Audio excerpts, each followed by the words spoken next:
คำเตือนคลิปนี้ไม่ได้เป็นการแนะนำหรือชักชวนให้มีการลงทุนใดๆทั้งสิ้นและไม่มีเจตนาในการระดมทุนหรือการฝากเล่นเพื่อผลกำไร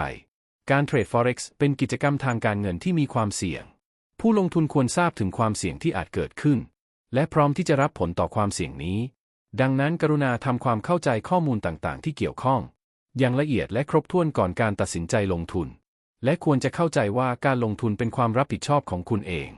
ผู้ลงทุนต้องรับผิดชอบต่อการตัดสินใจของตนเองและความเสี่ยงทางการเงินที่อาจเกิดขึ้นได้